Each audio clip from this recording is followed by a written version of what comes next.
जय श्री श्री राधा माधव की, श्री श्री गोविंदाय भगवान की, जगत गुरु श्रील प्रभुपाद की, साई गौर प्रेमानंदे। ओम नमो भगवते वासुदेवाय। ओम नमो भगवते वासुदेवाय। ओम नमो भगवते वासुदेवाय। ओम नमो भगवते ओम नमो वासुदेवाय। भगवते वासुदेवाय।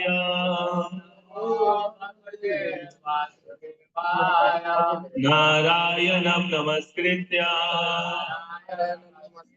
नरं चैव नरोत्तमं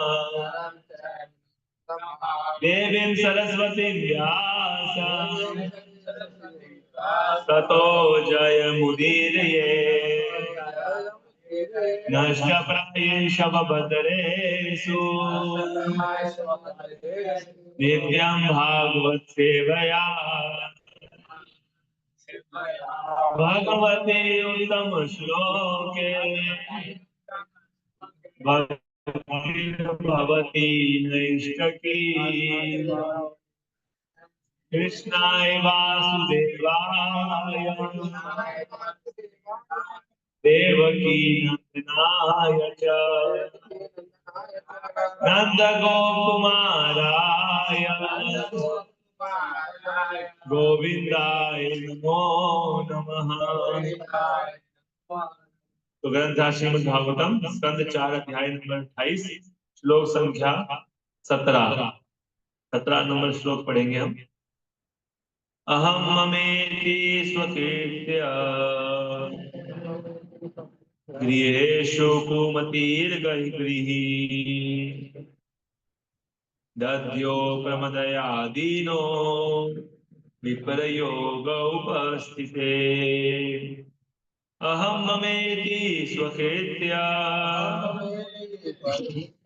गृहेषु कुमतिर्गृही दध्यौ प्रमदयादीनो विप्रयोग उपस्थिते। अहम ममेति स्वकृत्य गृहेषु कुमतिर्गृही दध्यौ प्रमदयादीनो विप्रयोगोपस्थिते अहमेति प्रकृत्य अहमेति स्वकृत्य गृहेषु कुमति गृहि दध्यो प्रमदयादीनो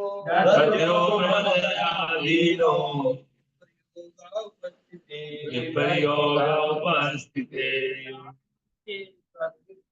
अहमेति स्वकृत्य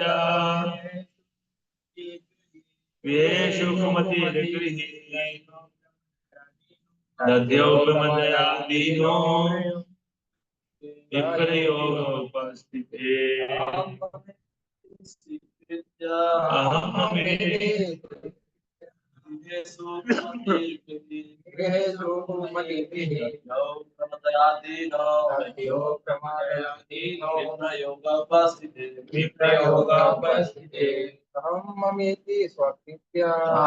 अहमेति स्वकृत्य गृहेषु कुमतिर्भिः तद्यो प्रमादयादीनो विप्रयोग उपस्थिते अहमेति स्वकृत्य गृहेषु कुमति गृहि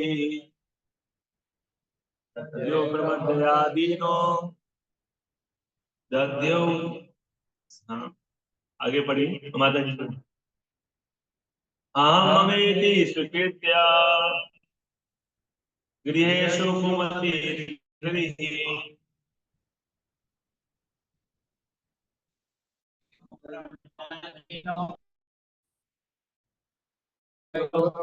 उपस्थिते। और कौन पढ़ेगा?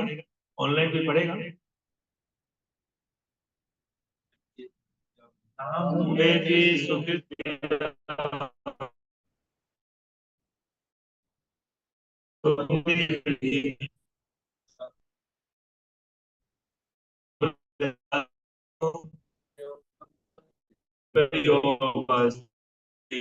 शब्दार्थ अनुवाद तात्पर्य श्री डिवाइन के शक्ति भक्ति वेदांत स्वामी श्रील प्रभुपाद जी के द्वारा जगत गुरु श्रील प्रभुपाद की।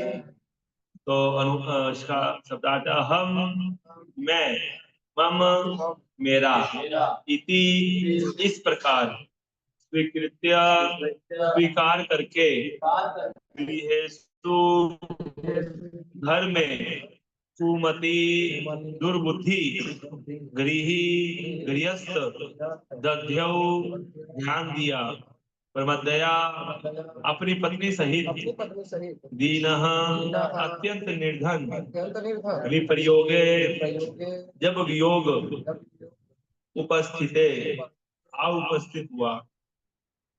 अनुवाद। राजा पुरंजन अपने परिवार के प्रति तथा मैं और मेरे विचार में अत्यधिक आसक्त था। चूंकि वह अपनी पत्नी के प्रति अत्यधिक मोहित था, इसलिए वह पहले से दीन बन चुका था। वियोग के समय वह अत्यंत दुखी हो गया। मेरे पीछे तो रहेंगे। राजा पुरंजन अपने परिवार के प्रति तथा मैं और मेरे विचार में अत्यधिक आसक्त था।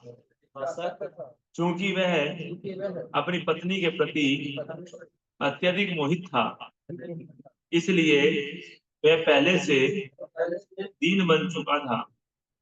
वियोग के समय वह अत्यंत दुखी हो गया। तो तात्पर्य ओम ज्ञानतिमिरान्धस्य ज्ञानाञ्जनशलाकया चक्षुरुन्मीलितं येन तस्मै श्रीगुरुवे नमः।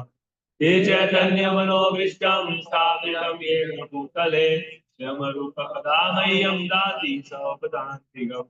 वन्देऽहं श्रीगुरो श्रीयुतापदकमलं श्रीगुरुन् वैष्णवांश्च श्रीरूपं साग्रजातं शैकचरघुनाथान्वितं तं सजीवम् साद्वैतं सावधूतं परिजनसहितं कृष्ण चैतन्य देवं श्री राधा कृष्ण पदान्त ललिता श्री विशाखान्वितांश्च हे कृष्णा करुणा सिंधु दीनबंधु जगत्पते गोपेश गोपिका कांत राधा कांत नमोस्तुते तप्त कांचन गौरांगी राधे वृंदावनेश्वरी वृषभानुसुते देवी प्रणमामि हरिप्रिये पांचाकल्पतरुभ्यश्च कृपा सिन्धुभ्येव च पतितानां पावनेभ्यो वैष्णवेभ्यो नमो नमः। जय श्री कृष्ण चैतन्य प्रभु नित्यानंद श्री अद्वैत गदाधर श्रीवासादि गौर भक्त वृंद हरे कृष्णा कृष्णा कृष्णा हरे हरे हरे राम राम राम हरे हरे। नमो विष्णुपादाय कृष्ण पृष्ठाय भूतले श्रीमते भक्ति वेदांत स्वामिनिति नामिने नमस्ते सरस्वती देवी गौरवाणी प्रचारिणे निर्विशेष शून्यवादी पाश्चात्य देशतारिणे मुखं करोति वाचालं पंगुं लंघयते गिरिं यत्कृपातमहं वन्दे श्रीगुरुं दीनतारिणं परमानंद माधवं श्री चैतन्य ईश्वरम्। हरे कृष्णा। आप सभी का आज के मॉर्निंग श्रीमद् भागवतम कक्षा में हार्दिक स्वागत है। हरि बोल। इसमें थोड़ा हरे कृष्णा। तो आज का जो श्लोक हमने पढ़ा है ना, हरे कृष्ण, तो आज के श्लोक में बता रहे हैं कि अभी कार्तिक मास का आज प्रारंभ हो रहा है आज से, तो बहुत ही शुभ कार्तिक मास शुरू हो गया आज से। आप सभी भक्त लोग, जैसे हमने कल चर्चा किए थे कार्तिक मास के इम्पोर्टेंस के ऊपर, तो आप सभी आज से कार्तिक मास का व्रत चालू कर सकते हैं। कुछ भी नियम जो हमने कल चर्चा किए वो नियमों को रेगुलर हर दिन पालन करें, हर दिन मंगल आरती करें, हर दिन अपने पर्सनल भी कर सकते हैं, घर पे भी हर दिन तुलसी सेवा, तुलसी आरती, है ना, हर दिन जो है दीपदान करें। और कुछ उद्यापन के लिए भी कुछ सोचें कि कुछ तपस्या जो हम कर सकते हैं, जो चीज छोड़ सकते हैं इस महीने में, वो भी आज से छोड़ें। उड़द दाल तो छोड़ना ही है। और उसके अलावा जो है हमें अधिक से अधिक नाम जप बढ़ा सकते हैं, और प्रतिदिन श्रवण और कीर्तन रीडिंग हेयरिंग भी हम रेगुलर करें। कोई ग्रंथ निश्चित करें कि इस महीने में हम इतने चैप्टर इस ग्रंथ के इतने अध्याय पढ़ लेंगे, है ना। इस तरह से प्रतिदिन का नियम बनाए, डेली श्रवण करने का और हियरिंग करने का, रीडिंग करने का। तो इस तरह से हम कार्तिक मास का लाभ उठा सकते हैं। यशोदा दामोदर भगवान की पूजा करें, और नियरेस्ट सेंटर में जरूर जाएं, जहाँ भी स्कूल का सेंटर सेंटर में जाकर वहां भी भगवान के दर्शन करें और रेगुलर दीपदान करें। तो इस तरीके से हम लाभ उठा सकते हैं, कार्तिक मास का प्रचार भी कर सकते हैं, है ना। तो आज हमने अभी भागवतम हम पढ़ेंगे, प्रतिदिन भागवत श्रवण कर ही रहे हैं हम, है ना। तो राजा पुरंजन की कथा चल रही है, अगले जन्म में पुरंजन को स्त्री शरीर की प्राप्ति, ये अध्याय का नाम है। तो राजा पुरंजन जो अपने परिवार के प्रति बहुत ज्यादा आसक्त हो गया था, और इसलिए यहाँ पे तात्पर्य में बोल रहे हैं। इस श्लोक से यह स्पष्ट है कि मरते समय भौतिक सुख के विचार कहीं नहीं जाते। यह सूचित करता है कि जीवात्मा सूक्ष्म शरीर, मन, बुद्धि तथा अहंकार द्वारा ले जाया जाता है। मिथ्या अहंकार के कारण जीव अब भी भौतिक जगत को भोगना चाहता है, और उसको न भोग पाने से वह दुखी हो जाता है। वह अपने अस्तित्व को बढ़ाने हेतु बौद्धिक योजना बनाता है, और स्थूल शरीर त्यागने पर भी वह सूक्ष्म शरीर द्वारा दूसरे स्थूल शरीर में ले जाया जाता है। यह बता रहे हैं कि भौतिक सुख के विचार जो है वो हमारे अंदर से मरने के समय नहीं जाते हैं। जैसे हम लोग नाम जप करते हैं, हरिनाम जप, तो उस समय भी हमें क्या विचार आ रहा है, ये विचार हमें मरने के समय आएगा, मृत्यु के समय। समझ गए बात। हरिनाम जप में अगर हमारा मन कहाँ भाग रहा है चेक कर सकते हैं। ये प्रैक्टिकल बता रहा हूं, मैंने सीनियर डिवोटी में सुना है। हरिनाम जप में हमें जो विचार आता है, मृत्यु के समय वही विचार आएगा, क्योंकि मन हरिनाम के समय भगवान में नहीं लगता है ना। आप देखते हैं कि हमारा मन जो है वो भागता है इधर उधर 10 तरह के, जिसमें हमारी सबसे परम आसक्ति होती है जिस वस्तु में, विषय वस्तु में, उसमें ही मन भागेगा जब के समय। तो क्योंकि जब के समय मन जो है वो बहुत डिस्टर्ब हो जाता है ना, क्योंकि मन जो है वो इधर उधर की बातें सोचने लग जाता है, जिस चीज में हमारी ज्यादा आसक्ति रहती है। तो समझ लीजिए जब मृत्यु आएगी उस समय भी मन वैसे ही भागेगा, है ना। तो कहने का मतलब ये है कि हरिनाम में अभी नहीं लग पा रहा तो मृत्यु के समय कैसे लग पाएगा। इसलिए इसको भगवान भगवत गीता के छठे अध्याय में बोलते हैं कि हमें क्या करना चाहिए, मन को खींचने का प्रयास करना चाहिए। मन जहाँ कहीं भी विचरण करता है उसको बलपूर्वक वहां से खींचने का प्रयत्न करें और हरिनाम में उसको लगाना का प्रयास करना चाहिए, और चैंटिंग में एब्जॉर्प्शन लाने का प्रयास करना चाहिए। जितना ज्यादा हम इसका अभ्यास करेंगे, मृत्यु के समय भगवत धाम में जाना उतना हमारे लिए आसान हो जाएगा। तो मृत्यु के समय जो है वो स्मरण भगवान का तभी हो सकता है जब जब में हमारे को एब्जॉर्प्शन हुआ है। जब में अगर एब्जॉर्प्शन नहीं हुआ है तो फिर मृत्यु के समय हमारा मन जो है वो इधर उधर भागेगा ही, और विषय वस्तु में जाएगा और हमको नया शरीर धारण करना पड़ जाएगा, है ना। यहाँ पे यही बता रहे हैं कि भौतिक सुख के विचार जो है कहीं नहीं जाते मरते समय। यानी कि भौतिक सुख के विचार खत्म हो जाएंगे मरते समय। विचार अगर खत्म करने तो अभी अभी अभी ये समय है कि हमको भौतिक सुख के विचार अभी खत्म करने पड़ेंगे, मृत्यु के समय खत्म नहीं होंगे, है ना। और जीवात्मा जो है वो सूक्ष्म शरीर के द्वारा ले जाया जाता है। मन बुद्धि और अहंकार का जो शरीर है, सूक्ष्म शरीर है, उसके द्वारा आत्मा जो है वो मतलब ले जाया जाता है दूसरे शरीर में। और मिथ्या अहंकार के कारण जीव ये सोचता है कि मैं इस शरीर इस जगत का भोगता हूँ, है ना। और उसको न भोग पाने से वह दुखी हो जाता है ना। तो आगे बता रहे हैं कि सूक्ष्म शरीर का देहांतरण इन भौतिक आंखों से नहीं दिखता, अतः जब मनुष्य स्थूल स्थूल देह छोड़ता है तो हम सोचते हैं कि वह नष्ट हो गया। भौतिक सुख की योजनाएं सूक्ष्म शरीर द्वारा बनाई जाती है। तो भौतिक सुख की जो योजनाएं हैं कि मेरे को ये सुख चाहिए वो सुख चाहिए, ये किसके द्वारा बनाया जाता है। ये स्थूल शरीर तो जड़ ही है, स्थूल शरीर में तो कोई जान मान नहीं होती है ना, ये तो एक गाड़ी की तरह है, ये मतलब एकदम ऑलरेडी डेड है ये तो पहले से ही। लेकिन जो सुख की जो योजनाएं बनाते हैं हम, वो किस कौन से शरीर से बनाते हैं, सूक्ष्म शरीर से।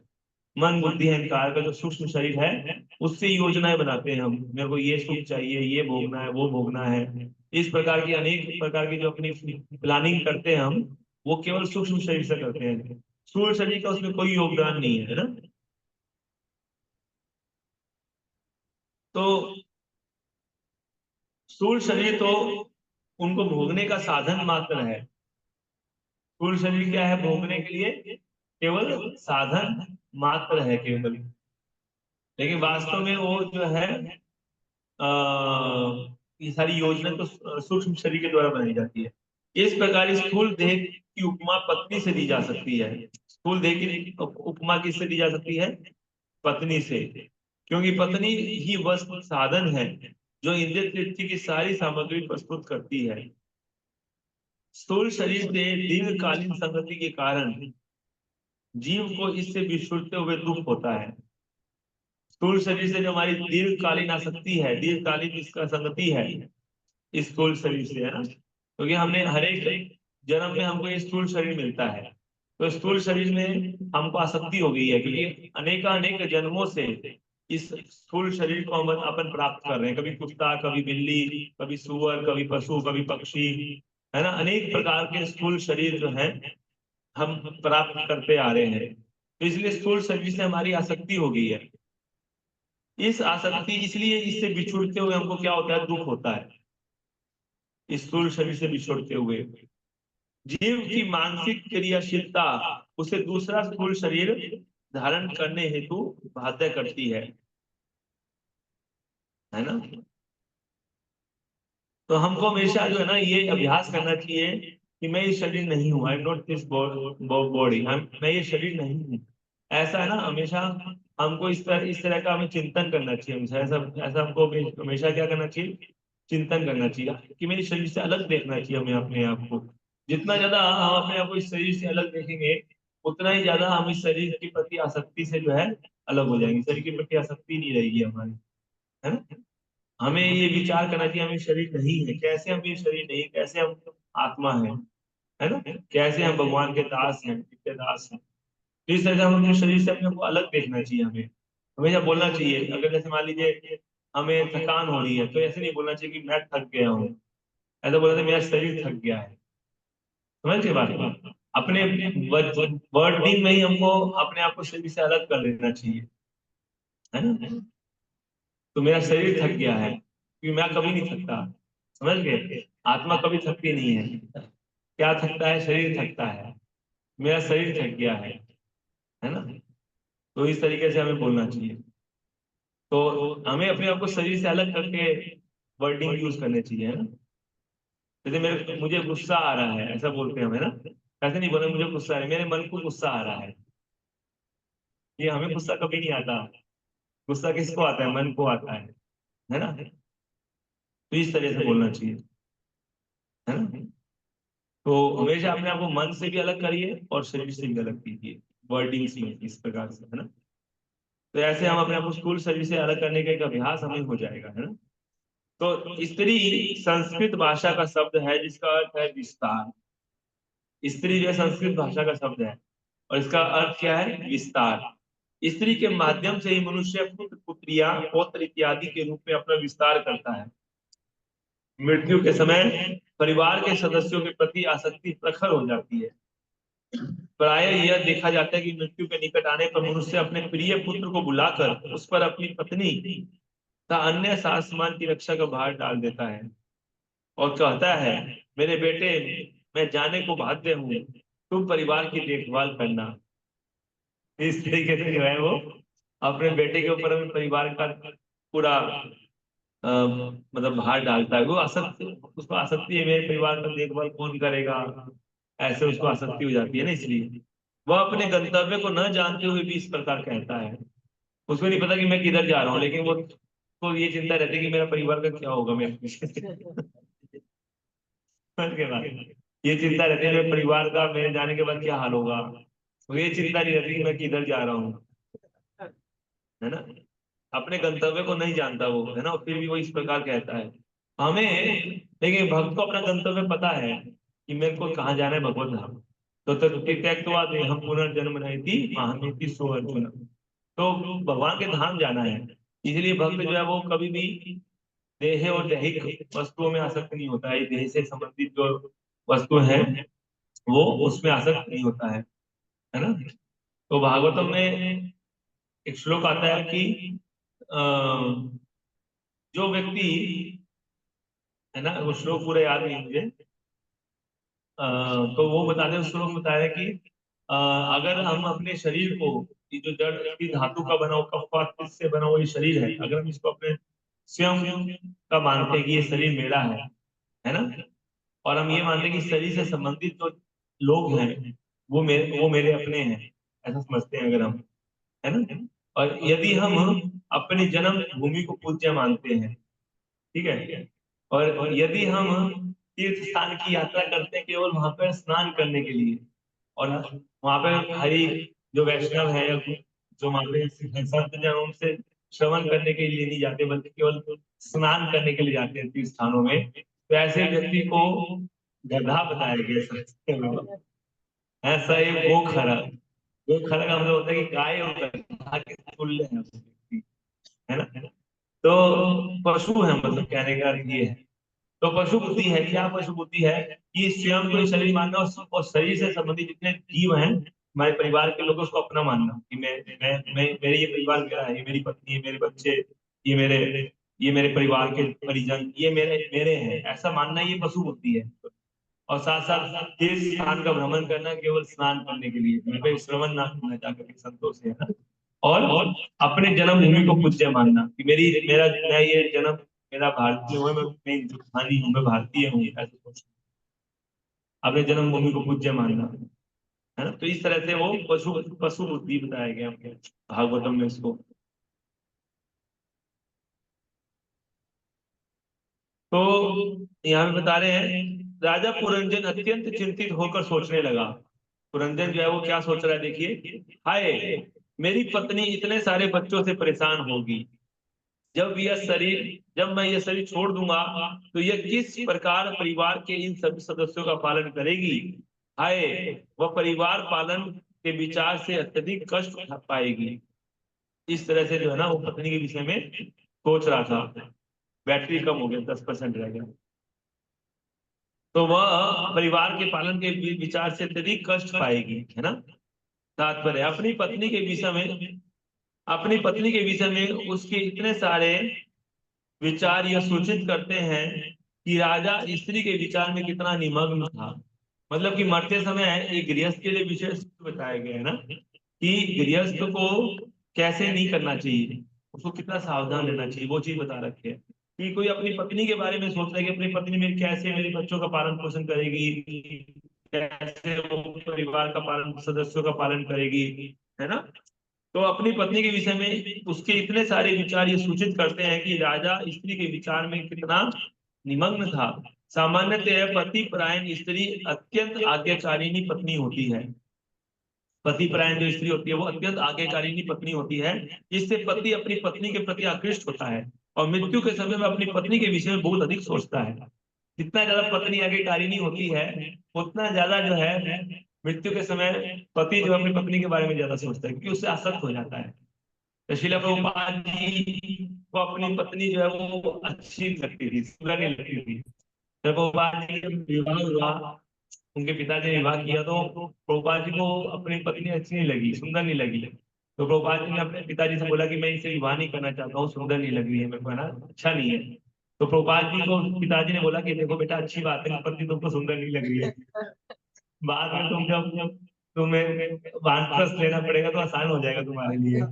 पत्नी अगर सुंदर हो जाती है तो असंग हो जाते हैं फिर, है ना। तो अच्छी बात है, तुमको अपनी पत्नी अच्छी लग रही है, सुंदर नहीं लग रही है।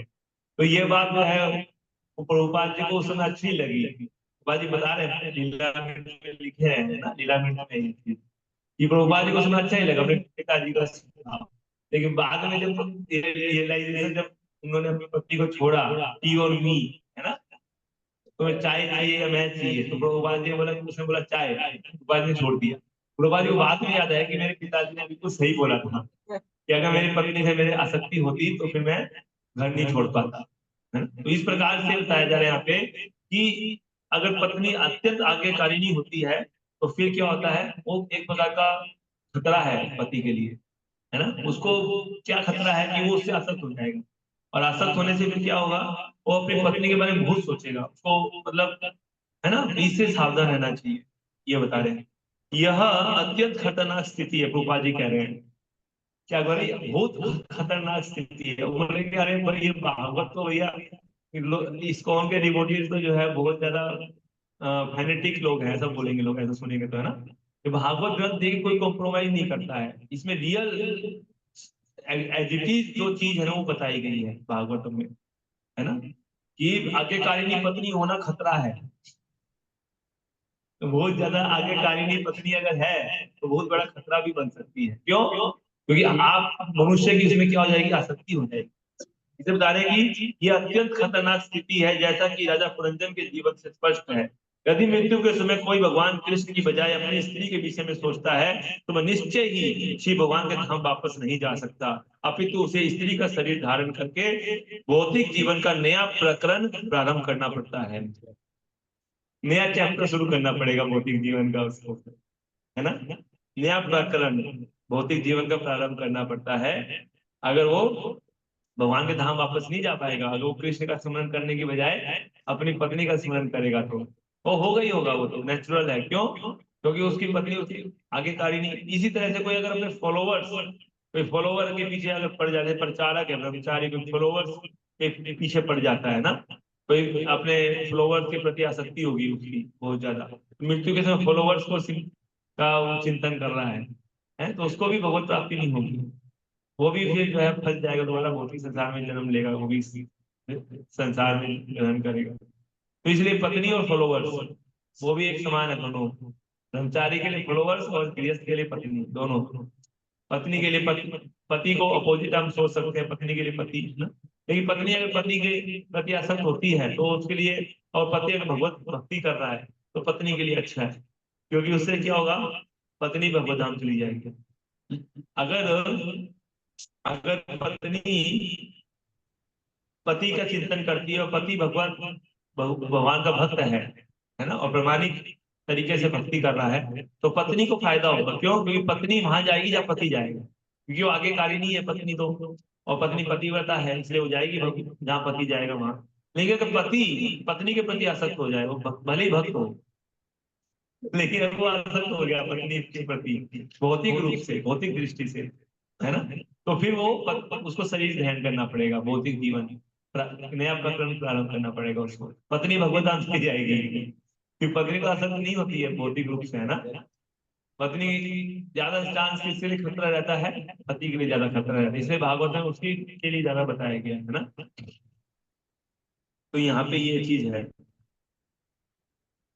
तो तब राजा पुरंजन अपनी पत्नी के साथ अपने पुराने व्यवहारों के विषय में सोचने लगा। उसे याद आया कि उसकी पत्नी तब तक भोजन नहीं करती थी जब तक वह स्वयं नहीं खा लेता था। मृत्यु के समय विचार आ रहा है उसको, है ना, कि भाई उसकी पत्नी जब तक भोजन नहीं करती थी, तब तक भोजन नहीं करती थी जब तक कि वह स्वयं नहीं खा लेता था, और वह तब तक नहीं नहाती थी जब तक कि वह नहीं नहा लेता था, और वह उस पर सदा इतनी अधिक अनुरक्त थी कि यदि वह कभी झिड़क देता था और उस पर नाराज हो जाता था तो वह मौन रहकर उसके दुर्व्यवहार को सह लेती थी, है ना। तो इस प्रकार से अपनी पत्नी के साथ इस प्रकार के व्यवहार को सोचने लग रहा है पुरंजन। पुरंजन, है ना, पुरंजन मतलब क्या, जीव, जो कि इस शरीर रूपी नगरी में राजा बन के बैठा है ना, कि ये मैं इस शरीर हूँ ऐसा सोच के बैठा है ना, वो उसको पुरंजन बोला जा रहा है। तो वो पुरंजन जो है वो इस तरह से सोचते, जनरली ये संसारिक लोगों की बात चल रही है, संसार में इस तरह की मानसिकता रहती है जनरली, है ना, कि लोग जो है वो पत्नी के जब इस तरह का व्यवहार होता है तो पति जो है उसको, पति को याद आता है फिर इस तरह से, है ना।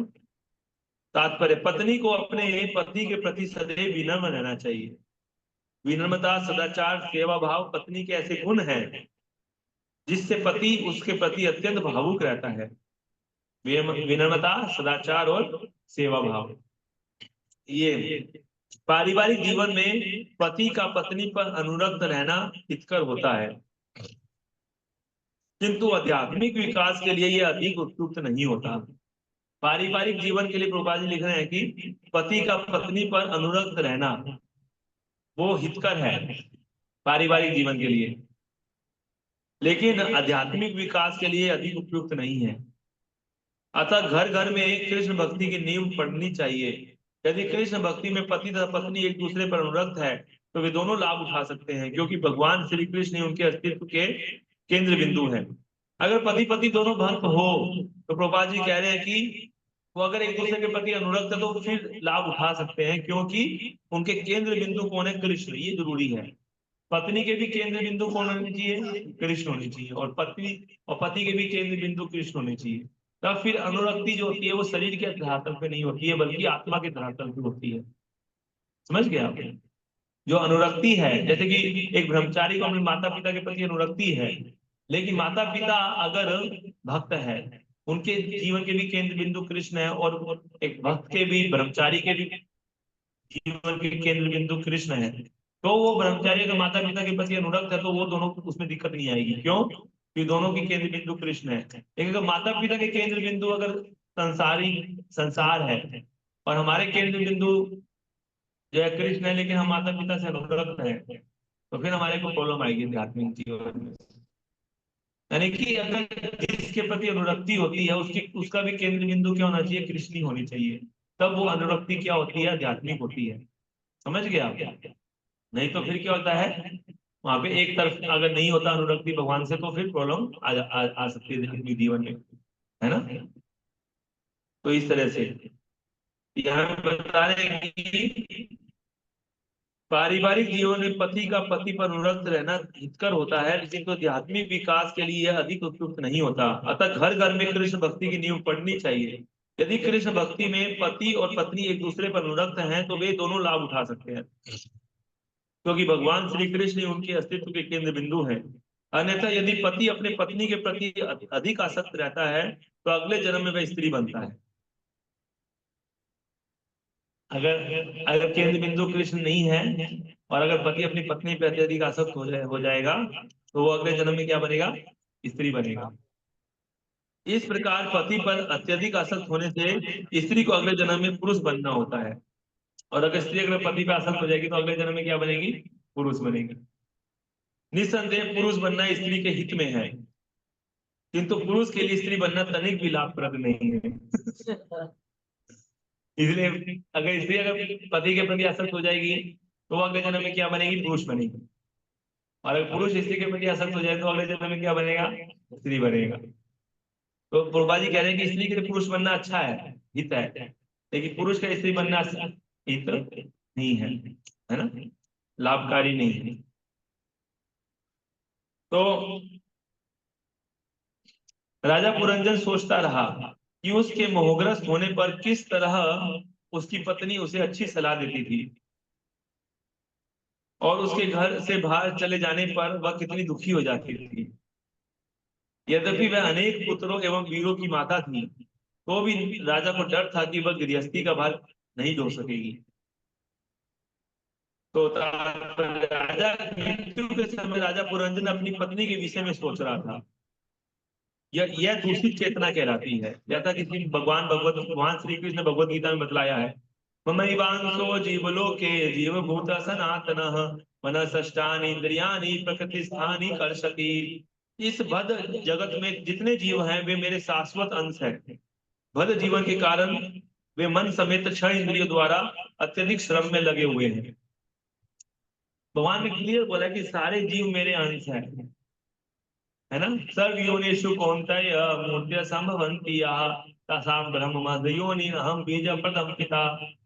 ये भगवान बता रहे हैं कि मैं ही बीज देने वाला पिता हूँ सारी योनियों में। कीड़े मकोड़े, पशु पक्षी, पेड़ पौधे, जितने भी जीव हैं, बीज देने वाले, वीर्य देने वाले जो पिता है वो कौन है? भगवान कृष्ण है। इसलिए वास्तव में हमारे पिता जो है वो इस शरीर को देने वाले माता पिता हमारे असली माता पिता ना होकर के कृष्ण हमारे वास्तविक माता पिता है। कि शरीर को देने वाले जो माता पिता है वो तो एक माध्यम है हमको, जिन्होंने शरीर दिया, लेकिन असली पिता तो हमारे कृष्ण है। भगवान ने भगवत गीता में बोला है, कृष्ण जो है माता, कृष्ण पिता, कृष्ण धन प्राण, है ना। तो माता पिता दोनों कृष्ण है, भगवान है। और भगवान ने बोला कि सारे जीव मेरे अंश है ना। तो जीव आखिर परमेश्वर श्री कृष्ण का ही अंश है। गुणात्मक रूप से श्री कृष्ण का जीव की स्वाभाविक स्थिति एक सी है। अंतर केवल इतना ही है कि जीवात्मा शाश्वत रूप से परम आत्मा का सूक्ष्म कण बना रहता है।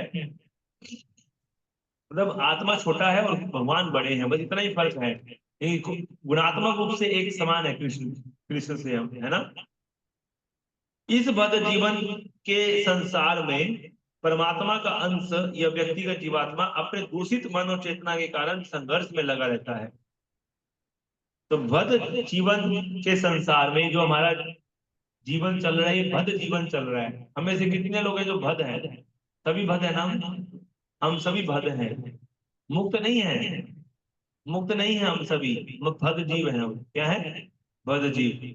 तो बद्ध जीवन में, संसार में परमात्मा का जो अंश है यानी हम, ये अपने दूषित मन और चेतना के कारण संघर्ष कर रहे हैं। दूषित मन और चेतना, चेतना और मन क्या है? दूषित है। क्या दूषण है बताइए? मन और चेतना में क्या दूषण है? हाँ, काम क्रोध लोभ मोह मद मत्सर है। और क्या दूषण है?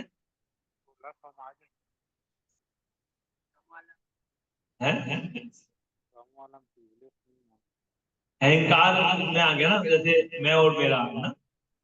और यही सब मन में दूषण है ना। काम क्रोध, काम वासना है, क्रोध है, लोभ है, ईर्ष्या द्वेष है, अहंकार है ना।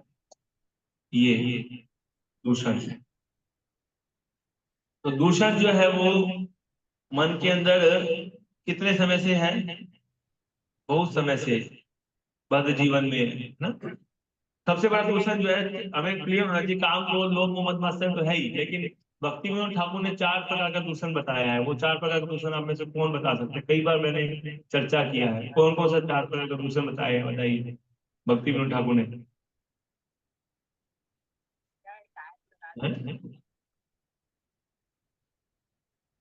सबसे पहले क्या है? असत तृष्णा, असत तृष्णा, है ना। असत तृष्णा, तृष्णा का क्या अर्थ होता है? कृष्णा नहीं, कृष्णा। कृष्णा और तृष्णा दोनों अपोजिट अपोजिट है, दोनों का मीनिंग। कृष्ण मतलब भगवान, कृष्णा और एक कृष्णा। कृष्णा का मतलब क्या? कृष्णा मतलब एंकरिंग, मतलब प्यास, है ना। तो असत चीजों को प्राप्त करने की तीव्र इच्छा, तीव्र लालसा, इसको बोलते हैं असत तृष्णा। जो चीज असत है, जो चीज वास्तविक नहीं है ना, उसको प्राप्त करने की तीव्र इच्छा, उसी को असत तृष्णा बोलते हैं ना। जैसे कि असत तृष्णा जो है भौतिक भौतिक चीजों को, भौतिक वस्तुओं से प्राप्त करने की इच्छा, है ना, इसको। और मान सम्मान प्राप्त करने की इच्छा, कि मेरे को मान सम्मान मिल जाए, है ना। पूजा, मेरी पूजा हो, है ना, मेरी पूजा होनी चाहिए संसार में, है ना।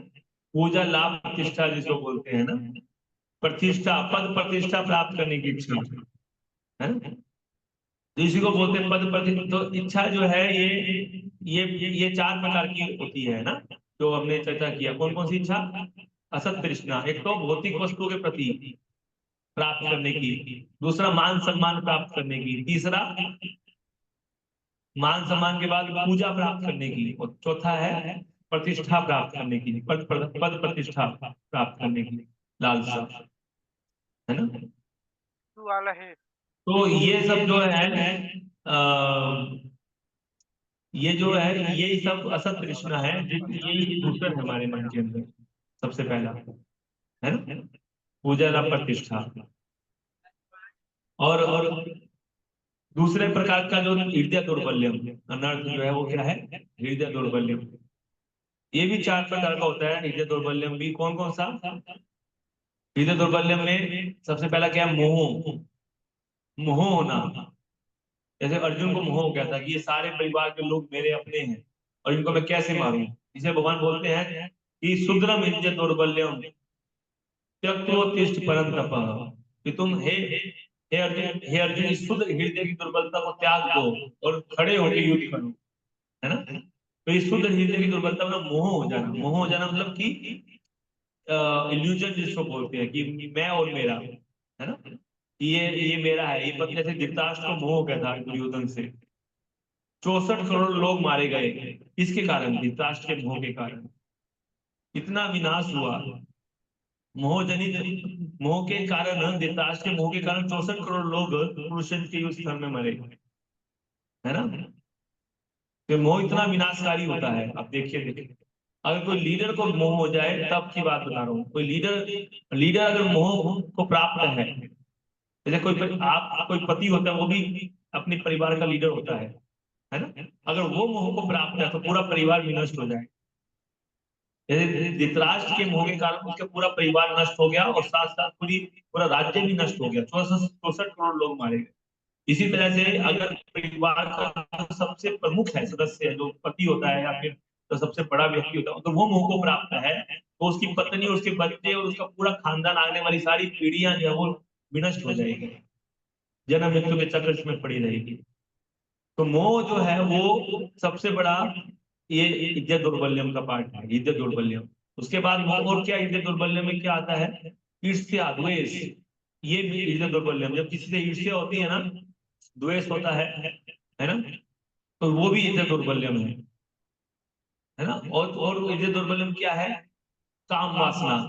काम की दृष्टि से जब हम प्रभावित हो जाते हैं, काम हो जाते हैं, तो वो काम वासना भी जो है हृदय दौर्बल्यम है। तो जो काम, क्रोध, लोभ, मोह, मद, मत्सर्य, जो 6 प्रकार का, ये हृदय दौर्बल्य का पार्ट है पूरा। ये क्या है? हृदय दौर्बल्य। तो ये हृदय दौर्बल्य तो जो काम, क्रोध, लोभ, मोह, मद, मत्सर्य, जो दूषण आपने बताया था, ये एक पार्ट है चार में से जो बताया है भक्ति ठाकुर ने, है ना। एक एक हृदय दौर्बल्य। असत तृष्णा तो अलग थी वो जो मैंने। और तीसरा क्या है? तीसरा है साध्य साधन तत्व विभ्रम।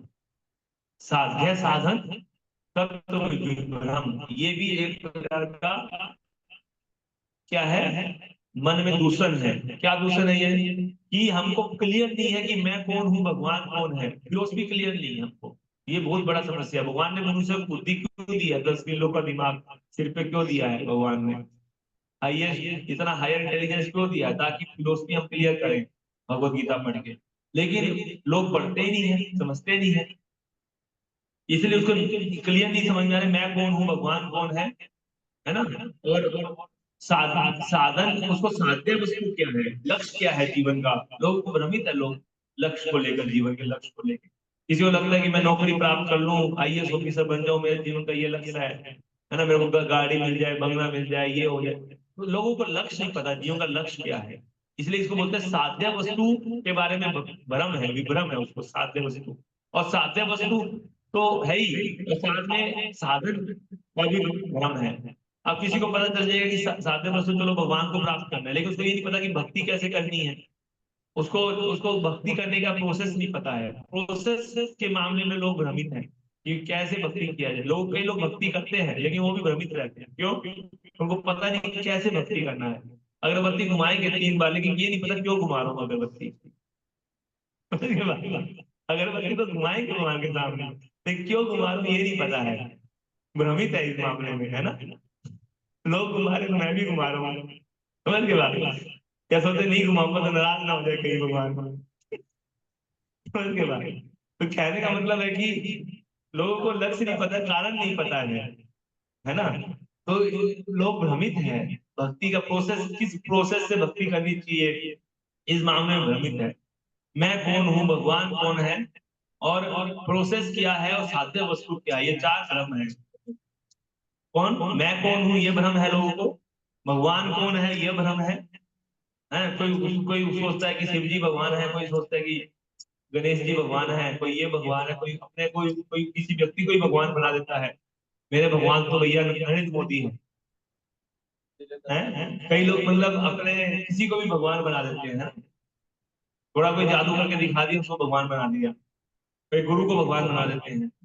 कहने का अर्थ यह है कि लोग भ्रमित है, भगवान नहीं जानते कौन है, और ये भी नहीं पता कि लक्ष्य क्या है जीवन का, और लक्ष्य को कैसे प्राप्त करना है वो भी नहीं पता। तो ये 4 प्रकार का साध्य साधन तत्व विवरण। तो ये देखिए, और उसके बाद चौथे प्रकार क्या है, अपराध, जिसके कारण से हम और ज्यादा लक्ष्य को नहीं प्राप्त करते। अपराध में सबसे बड़ा कौन सा अपराध है, नाम के प्रति अपराध करते हैं जो हम, है ना।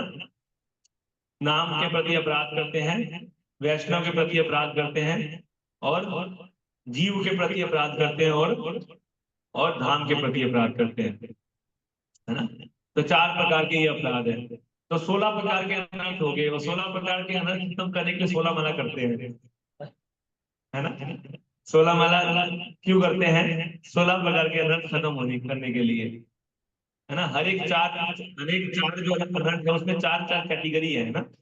तो उसके हिसाब से सोचो कितनी सारी समस्याएं हमारे चित्त के अंदर, जो कि अनंत काल से चली आ रही है ना। तो इसी जीवन काल में हमको ये सारी समस्याओं का समाधान करना है एक एक करके, है ना। और सबसे ज्यादा इन चारों में सबसे ज्यादा महत्वपूर्ण, सबसे ज्यादा जो प्रॉब्लमेटिक कौन सा है बताइए। मतलब इसमें से अगर एक सोल्व करोगे ना तो बाकी 4 बाकी अपने आप हो जाएंगे, ऐसा है। तो चारों में से कौन सा सबसे ज्यादा इंपॉर्टेंट है सोल्व करना? लास्ट वाला जो साध्य साधन तत्व विभ्रम है, ये अगर सोल्व कर लिया जाए, है ना, तो बाकी चीज अपने आप सोल्व हो जाएगी। अगर साध्य साधन तत्व विभ्रम जो बताया गया कि मैं कौन हूँ, भगवान कौन है, जीवन का लक्ष्य क्या है, और भक्ति कैसे करनी चाहिए, कैसे प्रोसेस से हम लक्ष्य को प्राप्त करें, ये अगर क्लियर हो जाएगा, तत्व विभ्रम अगर खत्म हो जाएगा, तो असत तृष्णा अपने आप चली जाएगी, है ना। हृदय दौर्बल्य भी समाप्त हो जाएगा। अर्जुन का भी जैसे समाप्त हो गया। भगवान ने अर्जुन को क्या दिया? साध्य साधन तत्व विभ्रम निकाला अर्जुन के मन से, यही बताया कि तुम कौन हो, आत्मा हो, मैं कौन हूँ, मैं परम भगवान हूँ, भक्ति कैसे करनी है ना, और लक्ष्य क्या है जीवन का, ये सारी चीज भगवत गीता में बताई भगवान ने अर्जुन। तो इससे क्या हो गया, उनका सब तृष्णा खत्म हो गई, हृदय दौर्बल्य खत्म हो गया, अपराध खत्म हो जाएगा, तीनों चीज खत्म हो जाएगी। तो इसलिए सबसे इंपॉर्टेंट क्या है हमारे लिए? भगवत गीता पढ़ना। माला करने से ज्यादा इंपॉर्टेंट है, बता रहा हूँ मैं। माला करने से ज्यादा इंपॉर्टेंट क्या है? फिलोसफी समझना, लक्ष्य समझना। हम्म? अगर माला कर रहे हैं हरे कृष्णा कृष्णा कृष्णा हरे हरे राम राम राम हरे हरे, लक्ष्य क्या है? लक्ष्य है कि मेरी कुछ सुंदर पत्नी मिल जाए। हरे कृष्णा कर रहा है, समझ के बाद लक्ष्य को डिफाइन नहीं किया है। और गाड़ी चला रहा है, मान लीजिए पहुंचना क्लियर नहीं है कि कहाँ पहुंचना है, और गाड़ी चला रहा है, तो सही सही जगह पे पहुंच पाए कभी है? गाड़ी चलाना ज्यादा इंपॉर्टेंट नहीं है, रास्ता सही होना चाहिए, वो ज्यादा इंपॉर्टेंट है। अगर आपको मुंबई पहुंचना है और रास्ता अगर आप दिल्ली का पकड़ लिए, तो गाड़ी कितनी भी 120 की स्पीड से चला रहे हो तो फायदा होगा? कभी नहीं पहुंच पाएंगे मुंबई, समझ गए बात? तो गाड़ी चलाना, कितने भी एक्सपर्ट ड्राइवर हो आप, कितने भी एक्सपर्ट चैंटर हो आप, हैं, लेकिन आपके अंदर अगर अगर आपका साध्य वस्तु क्लियर नहीं है, लक्ष्य क्या है आपको ये क्लियर नहीं है, तो फिर उस हरे कृष्ण से आपको लक्ष्य नहीं मिल पाएगा जो लक्ष्य मिलना चाहिए। कोई गाड़ी चलाना ज्यादा इंपॉर्टेंट नहीं है, क्या ये ज्यादा इंपॉर्टेंट? रास्ता का पता होना ज्यादा इंपॉर्टेंट है। भले ही धीरे गाड़ी चलाइए, कोई दिक्कत नहीं है, लेकिन रास्ता क्लियर होना चाहिए कि इस रास्ते पे चलाना है गाड़ी, कौन से रास्ते पे गाड़ी चलाना है। अन्याभिलाषिता शून्यम ज्ञान कर्माद्यनावृतम अनुकूल्येन कृष्णानुशीलनम भक्ति उत्तमा। ये उत्तम भक्ति की डेफिनेशन है। इस रास्ते पे गाड़ी चलानी है, हरे कृष्ण। पहले तो पता होना चाहिए कि ये रास्ता है कौन सा, शुद्ध भक्ति का, है ना? शुद्ध भक्ति क्या है पता होना चाहिए हमको, क्लियर होना चाहिए एक एक चीज। अगर फिलोसफी अनक्लियर है तो क्या कारण, तो हरे कृष्णा करने से खाली लाभ नहीं होगा। कितने ऐसे इस्कॉन में भक्त हैं जिनका क्लियर कट इंफॉर्मेशन है कि हमें जीवन का लक्ष्य क्या है? बहुत कम है। 99% लोगों को इस्कॉन में भी पता नहीं है जीवन का लक्ष्य क्या है। भ्रमित है लोग। क्यों भ्रमित हो जाते हैं? क्योंकि उनको पता ही नहीं रहता, उनका लक्ष्य नहीं पता है। कृष्ण धाम जाना है, वास्तव में क्या आप जाना चाहते हो क्या भगवान के धाम? अपने मन से पूछिए आप, क्या वास्तव में जाना चाहता हूँ भगवत धाम? है थोड़ा थोड़ा अपने मन को टटोलना पड़ेगा, चाटना पड़ेगा कि सच में जाना चाहते हैं क्या हम भगवान? आंसर आएगा फिर नहीं चाहते हम कुछ और चाहते हैं। समझ के बात? अगर भगवान को चाहते तो हम सीरियस भक्ति करते ना, गंभीरता पूर्वक भक्ति करते। तो गंभीरता का है हमारे अंदर, है ही नहीं गंभीरता। भगवान मिले ना मिले, लेकिन जो है पैसा जरूर मिलना चाहिए। पैसा मिलना चाहिए, मान सम्मान मिलना चाहिए, प्रतिष्ठा मिलनी चाहिए, है ना? और ये सब मिलना चाहिए, ये जरूरी है मेरे लिए। नौकरी मिलनी चाहिए और बढ़िया पत्नी मिलनी चाहिए, सब मिलना चाहिए, है? भगवान मिले ना मिले कोई दिक्कत नहीं है। ज्यादातर इस्कॉन के भक्त जो है वो इस तरह से भ्रमित है ज्यादातर, क्योंकि वो पढ़ते नहीं है ना बुक्स। फिलोसफी कितने लोग पढ़ते हैं? 100 में एक व्यक्ति पढ़ता है इसको, मैं फिलोसफी बता रहा हूँ, बहुत कम। और किसी किताब भी उठाते बता रहा हूँ कोई, है ना? इतना ज्यादा मैनेजमेंट और इतना चीजों में व्यस्त रहते हैं कि नहीं पढ़ते। नहीं पढ़ने के कारण अनर्थ जो है वो इतने ज्यादा रहते हैं। और इस कारण से जो है फिर भक्ति इसलिए वो रूप गोस्वामी बताते हैं कि पंचरात्रिक विधि बिना, है ना, उत्पाते कल्पते, वो सब श्लोक है ना, क्या है वो? उत्पाते कल्पते, है ना? जो जो भक्ति मनमाने तरीके से की जाती है, बिना किसी शास्त्र के अनुसार गाइडेंस के, बिना किसी गुरु साधु शास्त्र के अनुसार गाइडेंस लिए मनमाने तरीके से जो भक्ति की जाती है वो उत्पात मचाने वाली होती है। समाज में सोसाइटी में उत्पात मचाती है वो भक्ति। समझ गए बात? फिर केस होगा, कोर्ट केस होगा, है ना, अनेक प्रकार की लड़ाई झगड़े, हैं, खून निकलेगा, लोगों का अपराध करेंगे एक दूसरे के प्रति, है ना? तो ये सब चलता है एक्चुअली, है? कृष्ण कथा में चर्चा नहीं होती है बैठ करके, कृष्ण कथा में बैठने का मन नहीं करेगा, है ना? तो ये सब चीजें होती है, बुक्स पढ़ने का मन नहीं करता है। तो हमको सही पथ को चुनना है। हमको हमको समझना है कि हमारे जीवन का लक्ष्य क्या है। इसलिए विलासिता शून्यम ज्ञान कर्मादि नाभितम अनुकूल्येन कृष्णानुशीलम। ये जो शुद्ध भक्ति का डेफिनेशन है, इसको हमें भक्ति रसामृत सिंधु से हम पढ़ सकते हैं, इसके बारे में डिटेल में, है ना। अभी तो मैं उसको डिटेल नहीं बताऊंगा, है ना। तो हमें क्या करना है, मार्गदर्शन में हमें भक्ति करनी चाहिए। सबसे इम्पोर्टेंट चीज है कि भक्ति में मार्गदर्शन होना बहुत आवश्यक है ना। और वो भी उनके गुरु की प्रसन्नता के लिए, कृष्ण की प्रसन्नता के लिए होना चाहिए, है ना। और उनके अनुकूलेन कृष्ण अनुशीलनम, और जैसे वो बताते हैं, हमारे आचार्यों ने इस प्रकार से बताया है, उसी के अनुसार भक्ति करना चाहिए, है ना। तो इस तरह से हम आगे बढ़ सकते हैं। तो ये जो अनर्थ है, ये अगर साधना साधन था तो विभ्रम अगर नहीं रहेगा, तो फिर हम बाकी चीजों से निकल सकते हैं बाहर, है। हमको कितना लोग हमारे बारे में अच्छा बोल रहे हैं, कितने लोग बुरे बोल रहे हैं, हमको सम्मान दे रहे हैं कि नहीं दे रहे हैं, इन सब चीजों से हमको फर्क नहीं पड़ेगा। ठीक है? हमारा ध्यान केवल भगवान की तरफ रहना चाहिए, कृष्ण की तरफ रहना चाहिए, लक्ष्य के ऊपर संधान करना चाहिए। साधना किसको बोलते हैं, साध, साधन, साध्य वस्तु पे तो साध की साधना की जाती है, इसलिए उसका नाम साधना है। ठीक है, साध्य वस्तु को साध के तीर चलाया जाता है, यानी कि साध्य वस्तु को साधा नहीं, तीर हवा में चला रहे हैं, इधर उधर चला रहे हैं, बस तीर चला रहे हैं, लेकिन साधा नहीं है उसको, साध्य वस्तु को, है। हे प्रभु, हरे कृष्ण महामंत्र है, हरे कृष्ण कृष्ण कृष्ण हरे हरे, हरे राम राम राम हरे हरे। हे प्रभु, मेरे हृदय से काम वासना खत्म हो जाए। फिर बोलिए, हरे कृष्ण कृष्ण कृष्ण हरे हरे, हरे राम राम राम हरे हरे। हे प्रभु, ईर्ष्या भी खत्म हो जाए। हरे कृष्ण कृष्ण कृष्ण हरे हरे, हरे राम राम राम हरे हरे।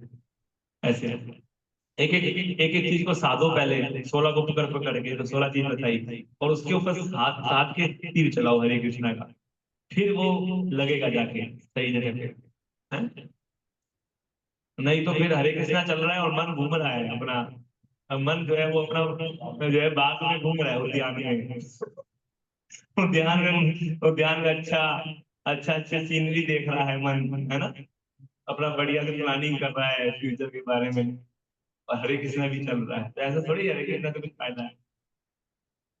समझ गया आप? तो कहने का मतलब यह है कि अगर तीर चला रहे हैं तो साध्य वस्तु को साध के तीर चलाएंगे तो ज्यादा फायदा है। अगर हम पढ़ रहे हैं तो हमें ये देखना कि हम क्यों पढ़ रहे हैं, क्या लक्ष्य है पढ़ने का। लक्ष्य ये है कि हम भगवान को प्रसन्न करने के लिए पढ़ रहे हैं। कृष्ण बड़े खुश होते हैं जब हम उनके बारे में स्टडी करते हैं, पढ़ते हैं, तो लक्ष्य होना चाहिए भगवान को प्रसन्न करना, है। प्रभुपाद को, गुरुजनों को प्रसन्न करना, ये लक्ष्य होना चाहिए पढ़ना। ये नहीं कि पढ़ रहे इसलिए रहा हूँ ताकि मैं बढ़िया लेक्चर दूंगा और सब लोग मेरे चरणों में गिर जाएंगे आगे, उसके बाद फिर सबको आशीर्वाद देकर मिलूंगा, सबको आशीर्वाद दूंगा, फिर मैं दिखाना चाहता हूँ मैं कितना बड़ा प्रचारक हूँ, कितना बड़ा ये हूँ मैं। ऐसा भावना लेके पढ़ना है तो कोई फायदा नहीं है। समझ गए बात? पढ़ना किस लिए है, ताकि मेरे को भगवान को खुशी करना है, भगवान को प्रसन्न, गुरु ने बोला है मुझे पढ़ने के लिए, गुरु के आगे का पालन करना है ना। यस्य देव परा भक्ति यथा देवति था गुरु, कि अगर किसी के अंदर गुरु और कृष्ण के चरणों में दृढ़ श्रद्धा, दृढ़ आस्था होती है ना, परा भक्ति होती है अगर, तो उसको तो पढ़ने की जरूरत भी नहीं पड़ेगी, सारा वैदिक ज्ञान तो उसके हृदय में स्वयं प्रकाशित हो जाता है।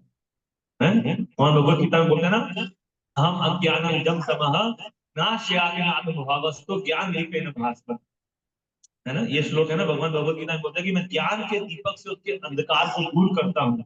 अंदर जो अज्ञान जनित जो अंधकार है, भगवान अंदर बैठे हैं परमात्मा के रूप में, है ना, वो खत्म कर देंगे ज्ञानता के अंधकार को। कब खत्म करेंगे, जब गुरु प्रसन्न है, गुरु और कृष्ण के प्रति आपका समर्पण है, तब भगवान अज्ञान के अंधकार को दूर करते हैं। अदरवाइज हम अपने केवल हमारे है ना, पढ़ने से ज्ञान का अंधकार खत्म नहीं होता है। कितने सारे भगवत गीता के श्लोक याद कर लीजिए, सब कुछ पढ़ लीजिए, सारे बड़े बड़े आपको जो है एक्सपर्ट मिल जाएंगे एकदम, है ना। फिर भी उनकी आसक्ति जो है भगवान में न होकर के भौतिक चीजों के प्रति आपको मिलेगी, है ना। लक्ष्य उनका अलग ही होगा। कहने का मतलब ये है कि हमें हमें जीवन के लक्ष्य को साथ इम्पोर्टेंट है समझना कि जीवन के लक्ष्य क्या है ना। तो ये इम्पोर्टेंट है हमारे को।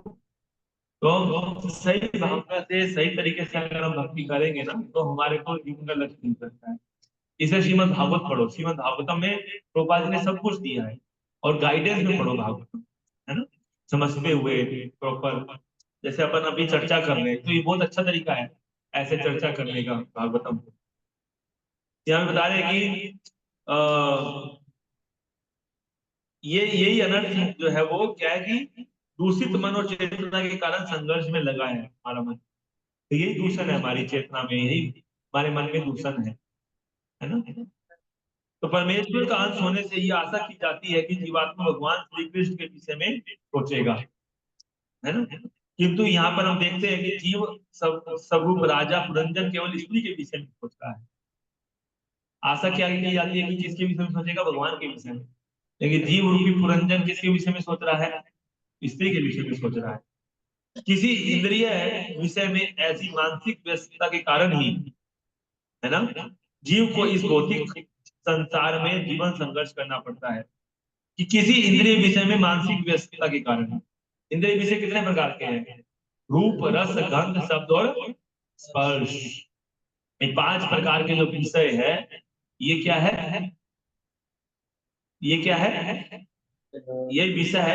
इनमें से किसी एक विषय पे मानसिक व्यस्तता हो जाती है, मन व्यस्त हो जाती है किसी एक विषय में, है ना।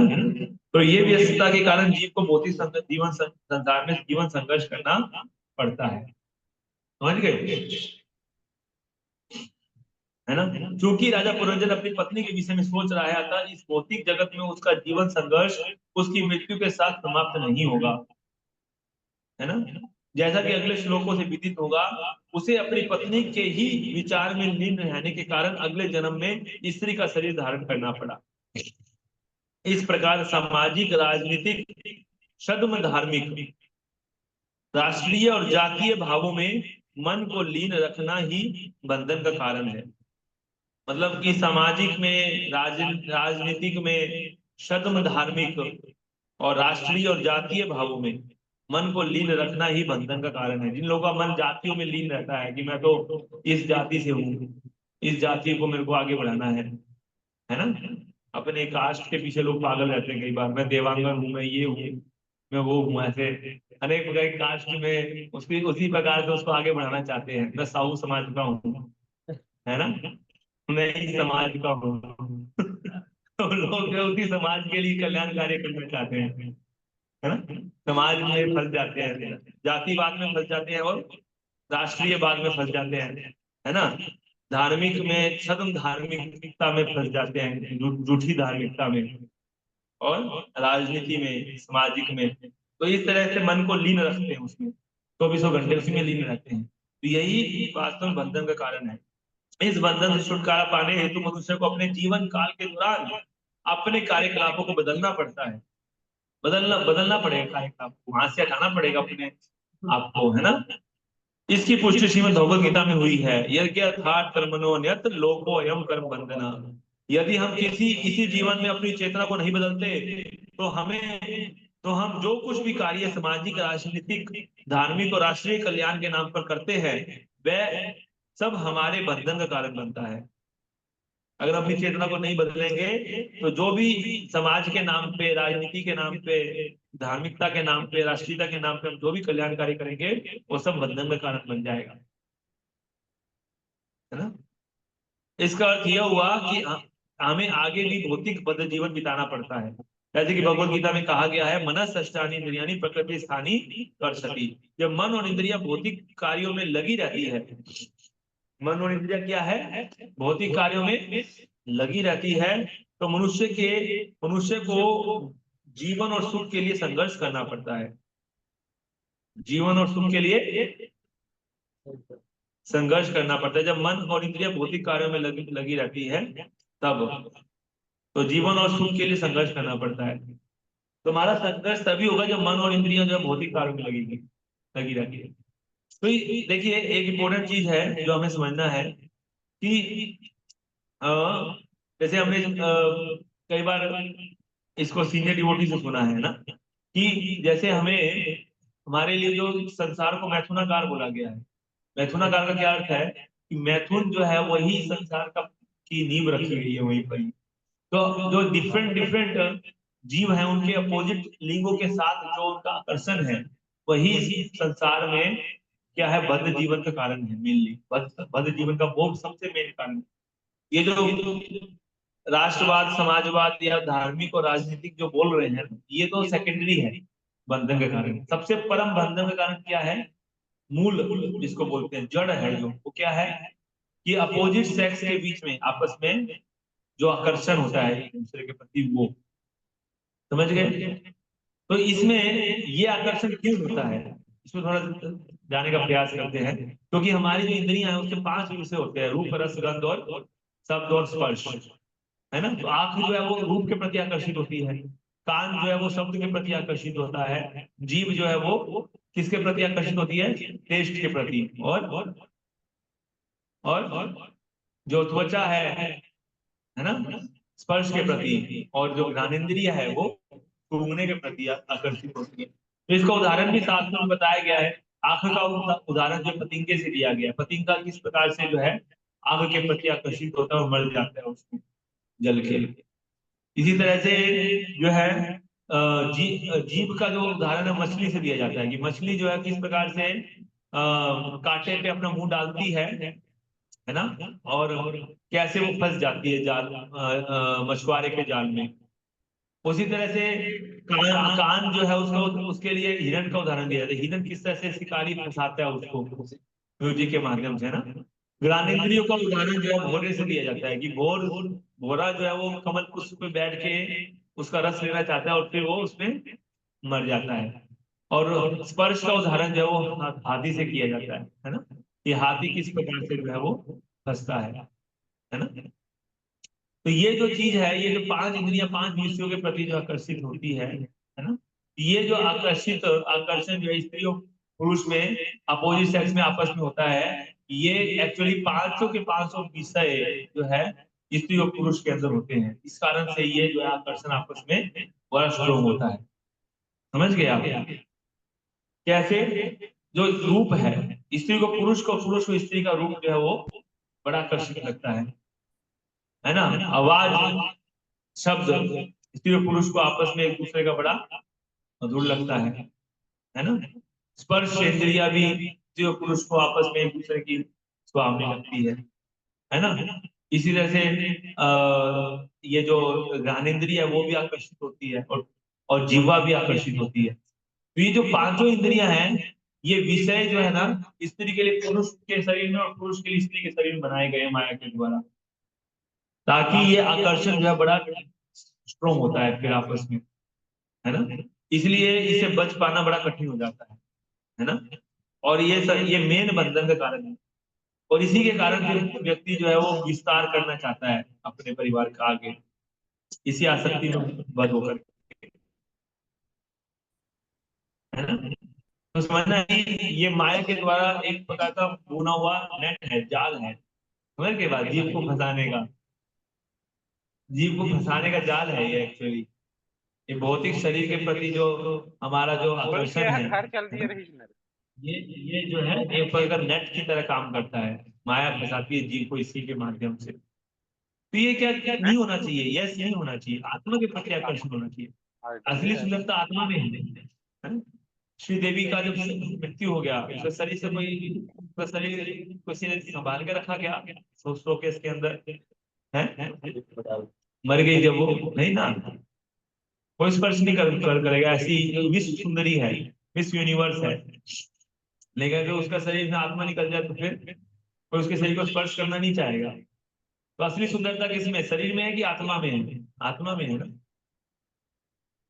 तो ये बहुत जरूरी है समझना तो अब कि बदलवाए आत्मा रखे। जो है वो वास्तव में उसकी, उसके प्रति हमारा आकर्षण होना चाहिए, ना कि शरीर के प्रति। तो शरीर के प्रति अगर हम भौतिक रूप से आसक्त रहते हैं तो ये हमारे बंधन का कारण है। इवन भक्त बनने के बाद भी, भक्त बनने के बाद भी हो गए हमें तो है। इसको फिलोसफिकली और बहुत ज्यादा इस पे अपने आप को समझना पड़ेगा, समझाना चलाए के पड़ेगा। ऊपर रिश्ते ना। इसलिए भगवत गीता का 3रे अध्याय का आखिरी श्लोक पढ़ लीजिए, भगवान ने क्या बोला, कि अपने आप को मन और बुद्धि दबाव से तो परे अपना है। जानकर है, और दृढ़ आध्यात्मिक ज्ञान के द्वारा अपनी बुद्धि को स्थिर करके मनुष्य को इस काम रूपी शक्ति को देना, चलाए के ऊपर रिश्ते।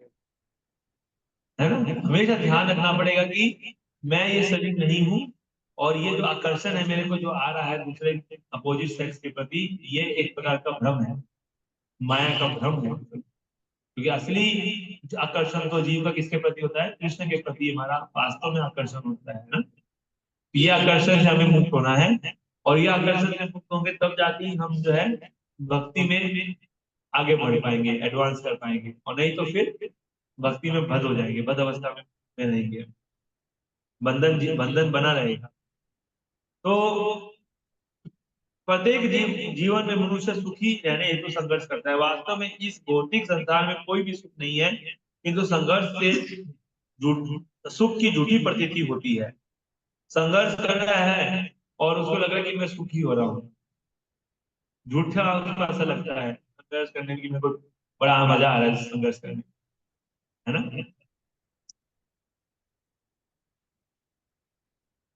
जैसे गधा होता है, गधे को जब तक लोड नहीं उठाता उसको टेंशन हो जाती है कि मैं लोड क्यों नहीं उठा रहा हूँ, है ना।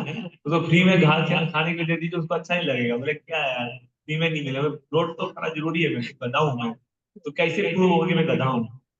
इसलिए शास्त्र में बताया कि गधा ही बताएगा उसको, है ना।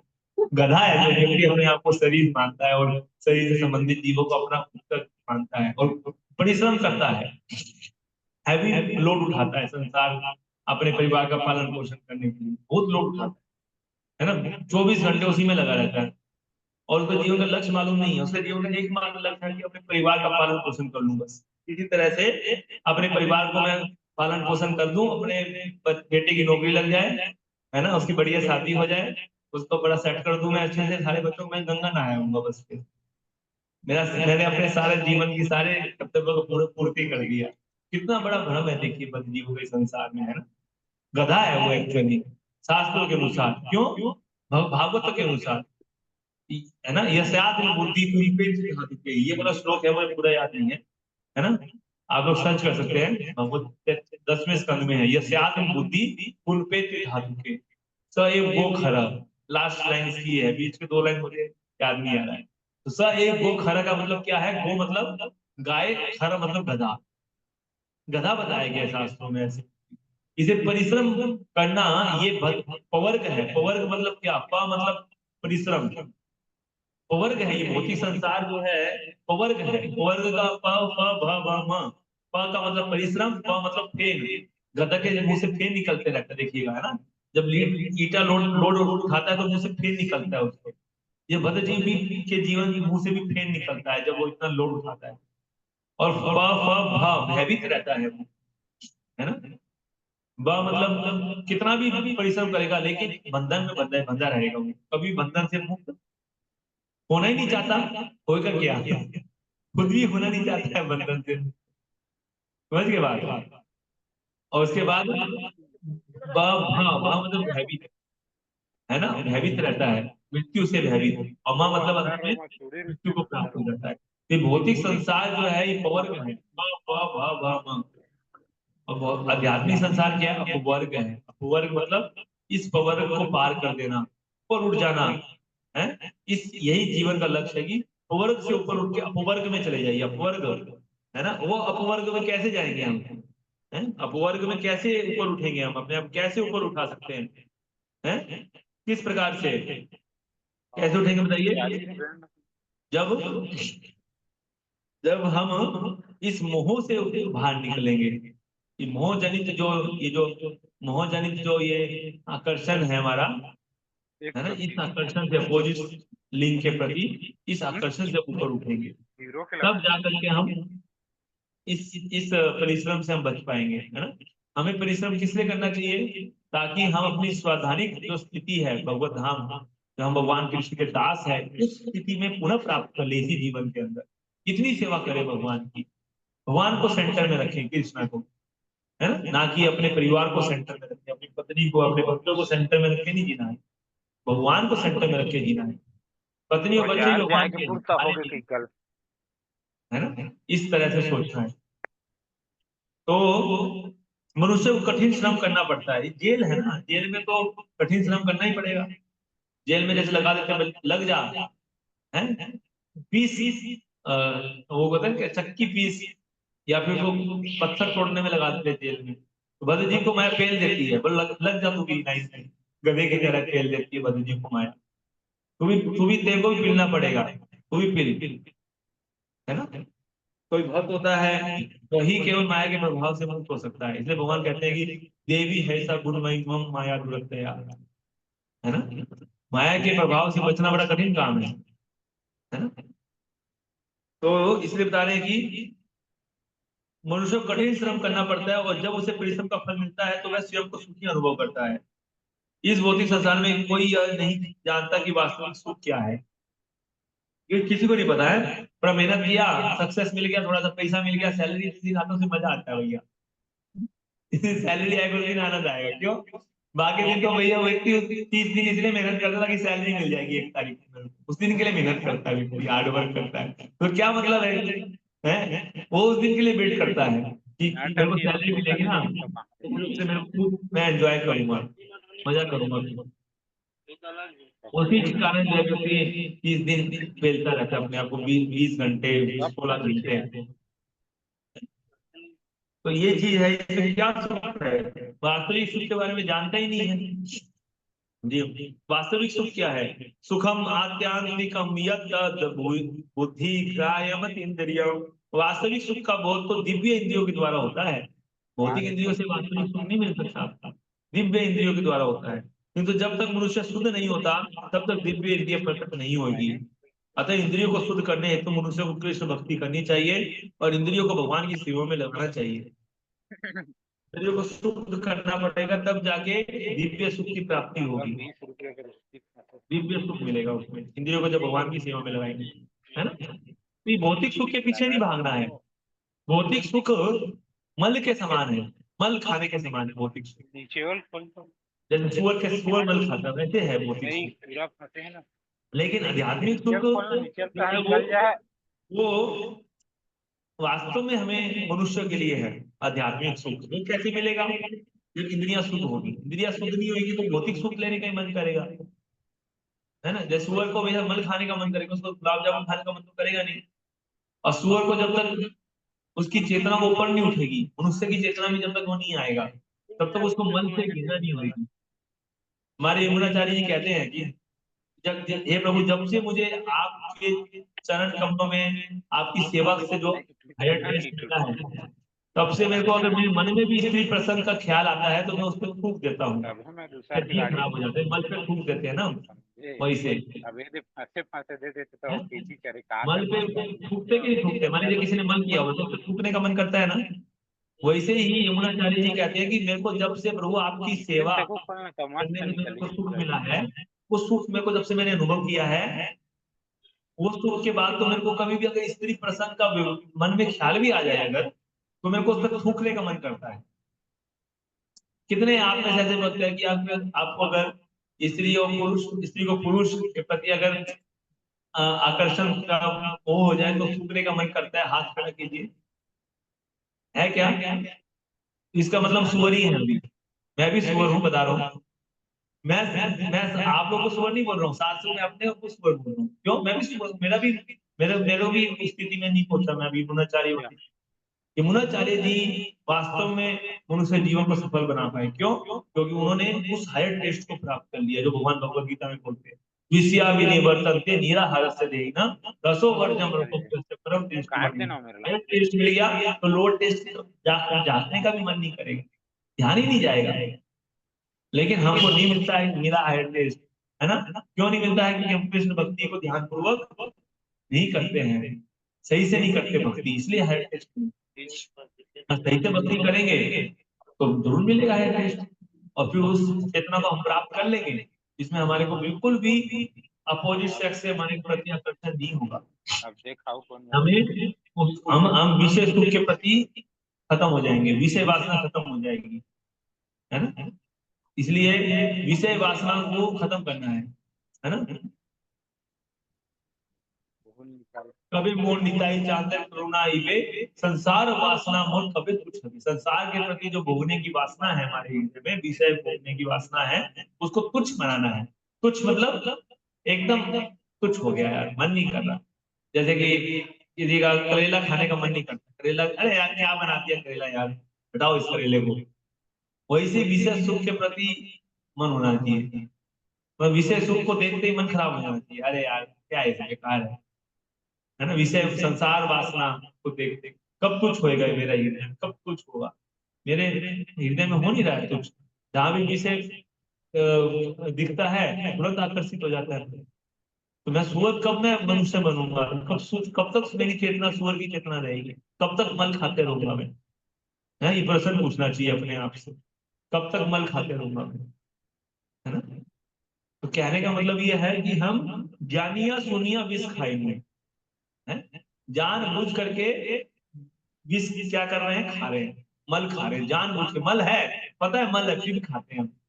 भौतिक संसार के लोगों को तो पता नहीं है कि मल है, लेकिन हमको पता लग गया मल है। नायम देहो देवजाम लोके कष्टान कामान हरते विड़ बुझामी, है। क्या कहते हैं ऋषभ देव, क्या कहते हैं कि तो ये मनुष्य, तुमने मनुष्य शरीर प्राप्त किया है, नायम देहो देवजाम लोके, कब तक तुम सुअर के समान मल खाते रहोगे, है ना। विड़ बुझामी, है ना। उसके बाद क्या कहते हैं, तपो दिव्यम, तपो दिव्यम, तपस्या करो, तपस्या करो, भोग मत करो, तपस्या करो, छोड़ दो भोग को। तपो दिव्यम पुत्र का ये न सत्वम, क्या होगा तपस्या से, है। तपो दिव्यम पुत्र का ये न सत्वम, है ना। ब्रह्म सौख्यम, तब अनंत अनंत ब्रह्म सुख की प्राप्ति होगी, अनंत सुख मिलेगा तपस्या करने से। तपस्या करो, मनुष्य जीवन तपस्या, कैसी तपस्या? भौतिकतावादी लोग भी बहुत तपस्या कर रहे हैं, 12-12 14-14 घंटे काम कर रहे हैं, वैसी तपस्या करनी है क्या? गधे की तरह? गधा भी बहुत तपस्या करता है लोड उठा के, वैसी तपस्या नहीं करनी है। तपस्या क्या करनी है फिर? तपस्या मतलब भक्ति, भक्ति करो भगवान की, है ना। सबसे बड़ी तपस्या क्या है? हरे कृष्णा कृष्णा कृष्णा हरे हरे, हरे राम राम राम हरे हरे। भगवान के नाम का जप, भगवान के नाम का जप करो, है ना। कार्तिक मास के नियमों का पालन करो, है ना। और इंद्रिय सुख की विषयों से दूर रहो, इंद्रिय सुख जो विषय है उनसे दूर रहो। अब इंद्रियों को नियंत्रित करने का प्रयास करो, इंद्रियों को नियंत्रण, है ना। इंद्रिय निग्रह करो, इंद्रियों को निग्रह करो, नियंत्रण करो, अपनी इंद्रियों के ऊपर काबू करो। खाने पीने के लिए भगवान को भोग लगा के खाओ, है ना। और बुरा विचार मन में नहीं आने दो किसी भी प्रकार का। भगवान के भक्ति में मन लगाओ, मन मना भगवत भक्त को, अपनी भक्ति को, अपने मन को भगवान कृष्ण में लगाओ। इस तरह से तपस्या है, ये सबसे बड़ी तपस्या क्या है? मन को भगवान कृष्ण में लगाने, सबसे बड़ी तपस्या है। लगता ही नहीं है, ये सबसे बड़ी तपस्या है, ये करो। तो इसका अभ्यास करना पड़ेगा, हमको क्या करना पड़ेगा? अभ्यास। तो अभ्यास और वैराग्य दोनों जरूरी है। वैराग्य जब तक इस भौतिक संसार के प्रति नहीं आएगा तब तक मन भगवान कृष्ण में नहीं लगेगा। वैराग्य कैसे आएगा? ज्ञान से प्रकट होगा वैराग्य। इसलिए भगवत भक्ति करना, पढ़ना जरूरी है, शास्त्र अध्ययन करना जरूरी है, श्रवण करना जरूरी है, उससे वैराग्य आएगा। और वैराग्य जब आएगा तब अभ्यास कर सकते हैं। बिना बिना अब वैराग्य के अभ्यास भी नहीं कर सकते, प्रॉब्लम ये है। अभ्यास, जब तक वैराग्य नहीं आएगा तो अभ्यास क्या करेंगे? चित्त जो है वो आसक्त है भौतिक चीजों के प्रति। तो वैराग्य लाने के लिए सबसे पहले नॉलेज जरूरी है, ज्ञान जरूरी है, भगवत गीता पढ़ना जरूरी है। जब तक भगवत गीता नहीं पढ़ेंगे, श्रवण नहीं करेंगे अच्छे से, तब तक वैराग्य नहीं आएगा। और जब तक वैराग्य नहीं आएगा जब तक अभ्यास नहीं कर सकते, और अभ्यास नहीं करेंगे तो क्या नहीं होगा? इसने ले तपस्या नहीं मारना करेंगे, है अभ्यास करेंगे का तब जाके इंद्रियों को निग्रह कर सकते हैं। जेन भी टूटता इंद्रिय है निग्रह करेंगे, इंद्रियों को रोकने का प्रयास करेंगे। और इंद्रिय निग्रह करना ही हमारे जीवन से हमको आगे बढ़ाएगा, भक्ति में जीवन में हमको अगले स्टेप से लेके जाएगा, नेक्स्ट स्टेप पे, है ना। तो हिच में रहेगा। ये चीज है, यहाँ पे यही बता रहे हैं, बस इसको खत्म कर लेते हैं। श्रीमद् भगवत गीता में कहा गया है, शरीरम यदवाप्नोति यच्चाप्युत्क्रामतीश्वरः घृत्वैतानि संयाति वायुर्गन्धानि वाशयात्। जिस प्रकार वायु गंध को वहन करती है, उसी प्रकार जीव इस संसार में जीवन संबंधी विविध विचारों को एक शरीर से दूसरे में ढोता है। बहुत इंपॉर्टेंट पॉइंट भगवत गीता में बताया है 15.8 में। जो कौन सा श्लोक, कौन सा चैप्टर है? पुरुषोत्तम योग है, सबसे इंपॉर्टेंट चैप्टर है। इसमें क्या बताया पुरुषोत्तम योग में? कि जिस प्रकार वायु गंध को वहन करती है, वायु जो है आप देखिए कि नाली के ऊपर से बहेगी तो नाली की गंध को वहन करेगी, यद्यपि वायु का नाली से कोई मतलब नहीं है। थोड़ी देर के बाद वायु जो है अगर सब कमल के पुष्प के ऊपर से जाएगी तो कमल के पुष्प की गंध को वहन करेगी, है ना। उसी प्रकार से जीव जो है इस संसार में जीवन संबंधी विविध विचारों को एक शरीर से दूसरे में ढोता है। जीव जो है अपने विचार जो है, उसके मन के जो विचार है, उन विचारों को एक शरीर से दूसरे शरीर में उसको ढोते रहेगा, जैसे वायु गंध को ढोती है वैसे, है ना। तो वायु किसी गुलाब के बगीचे से होकर बहती है तो वह गुलाब की सुगंध ग्रहण करती है, और यदि किसी गंदे स्थान से होकर बहती है तो वह अपने साथ दुर्गंध ले जाती है। इसी प्रकार जीव स्वरूप राजा पुरंजन अपनी प्राण वायु को अपनी पत्नी पर प्रभावित करता है। अपनी प्राण वायु को किस पे प्रभावित कर रहा है? पत्नी रूपी चेतना पे प्रभावित कर रहा है, जिससे इसलिए उसे अगले जीवन में स्त्री का शरीर धारण करना पड़ता है ना। तो हमारी चेतना रूपी प्राण वायु, है ना, वो किसके ऊपर से बहेगी, है, यही निश्चय करेगा कि वो क्या ढोएगी अगले जन्म में। इसलिए अपनी प्राण वायु को देखो कृष्ण के ऊपर से ढोइए। भगवत गीता भागवत यहाँ से अपनी प्राण वायु को ढोइए। प्रभुपाद देखिए अपनी प्राण वायु कैसे ढोए हैं, अंतिम समय भागवत बोल रहे हैं, शरीर में जान नहीं है, एक हफ्ते से कुछ, एक महीने से कुछ खाए पिए नहीं है, लेकिन भागवत का श्लोक बोल रहे हैं प्रभुपाद अपने मुख से, है, रिसाइट कर रहे हैं भागवतम, है। मैंने कल ही बताया था कि हिज होलीनेस गौर गोविंद स्वामी महाराज भागवत कथा कर रहे थे, करते करते शरीर छोड़ दिया। तो अपनी अपनी प्राण वायु को भगवान की गंध के ऊपर से धोना है। भगवत गीता भगवान की जो वाणी है, भागवत है, वहीं से ऊपर से उसको पास कराइए, ताकि अगले जीवन जो है वो स्पष्ट हो जाए कि भगवत धाम में जाएंगे। और लेकिन हमारी चेतना अगर विषयों के प्रति आसक्ति होगी, वहीं से बहेगी, तो क्या क्या उठाएगी? वहीं से ही विचार उठा के अगले शरीर में चले जाएगा, अगला शरीर भौतिक शरीर प्राप्त हो जाएगा फिर, है ना। तो हमको क्या करना है? हमारे विचारों में हमेशा भगवत गीता के श्लोक आने चाहिए, इसे श्लोक याद करना चाहिए, गुनगुनाना चाहिए श्लोकों को, है ना। या फिर हम भागवत के श्लोक गुनगुना सकते हैं, भगवान के बारे में गुनगुना सकते हैं। जितना ज्यादा हम गुनगुनाएंगे इस विषय में, उतना ही हमारा अगले शरीर भगवान का भगवत धाम में तय हो जाएगा, भगवत धाम में जाना तय हो जाएगा। और जितना ज्यादा हमारा भौतिक विषयों के प्रति हमारा मन घूमते रहेगा संसार में, है ना, उतना ही ज्यादा अगला शरीर जो है वो भौतिक विषयों के प्रति हमारा हमको धारण करना पड़ेगा। तो ये भगवान ने भगवत गीता का 15.8 नंबर श्लोक है, आप पढ़ सकते हैं, इसका तात्पर्य भगवत गीता से। ठीक है, यहीं पर हम विराम करते हैं। किसी को कोई प्रश्न है ऑनलाइन में, किसी को कोई प्रश्न तो पूछ सकते हैं।